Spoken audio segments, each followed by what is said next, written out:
বাংলাদেশের ইতিহাসে অনেক মহান মানুষ আছেন, কেউ ডাক্তার, কেউ বিজ্ঞানী, কেউ ক্রিকেটার। কিন্তু আজ আমরা কথা বলবো এমন এক মানুষকে নিয়ে যিনি শুধু একটাই মন্ত্রে বিশ্বাস করেন, চুইনগাম চিবাও, টেনশন হটাও। হ্যাঁ, তিনি আর কেউ নন, চুইনগাম বাবা জোকার আলী।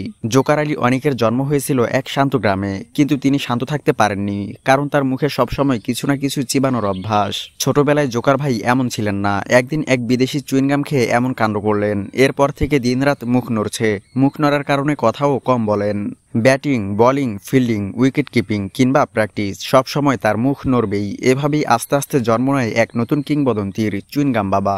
জোকার আলী অনেকের মতে জীবন হলো চুইনগামের মতো, যত চিবাও ততই স্বাদ কমে যায়, কিন্তু তুমি যদি ধৈর্য ধরো আবারও স্বাদ পাইবা, কারণ বিশ্বাসী আসল চিনি।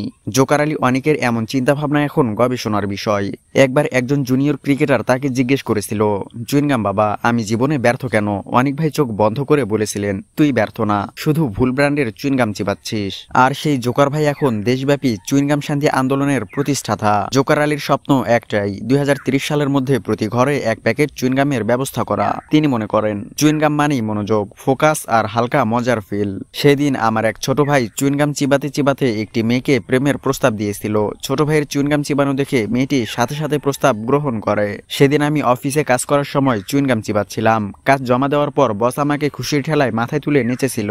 আমি তো বউ রাগ করলে বউকে চুইনগাম খেতে দেই, এখন বউ আমার ফ্যান বলা যায়। এখন চুইনগামই বাংলাদেশের অনানুষ্ঠানিক জাতীয় আশীর্বাদ। শুনলাম এখন জোকার আলী অনেকের ফ্যান ক্লাব আছে, নাম চিবাও বাংলাদেশ, যেখানে সদস্যরা নিয়মিত জুম মিটিংয়ে চুইনগাম চিবিয়ে দেশ উন্নয়নের পরিকল্পনা করে। তার ফ্যান ক্লাবের সদস্যরা বিশ্বাস করে চুইনগাম থাকলে মুখে গালি আসে না। এই আন্দোলন এখন বিদেশেও ছড়িয়েছে।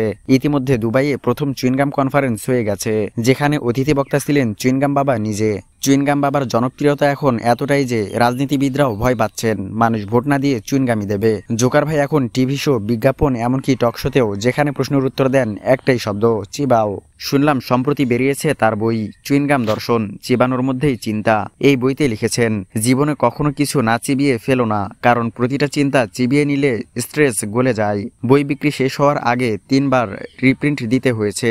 মানুষ বলছে এটা চুইনগামের পরেই সবচেয়ে উপকারী জিনিস। চুইনগাম বাবা জোকার আলী অনেক হয়তো সাধারণ মানুষ, কিন্তু তার দর্শন অসাধারণ। যেখানে মানুষ ঝগড়া করে সেখানে তিনি বলেন চিবাও ভাই, শান্ত হও। যেখানে মানুষ হতাশ হন সেখানে তিনি বলেন চুইনগামই আশাবাদ। শেষে একটাই কথা বলা যায়, চুইনগাম বাবা শুধু মুখে চিবান না, মানুষের দুঃখ চিবিয়ে ছোট করে দেন। তাই আগামীবার আপনি টেনশনে পড়লে, মন খারাপ হলে বা প্রেমে ব্যর্থ হলে মনে রাখবেন চুইনগাম বাবা আছেন।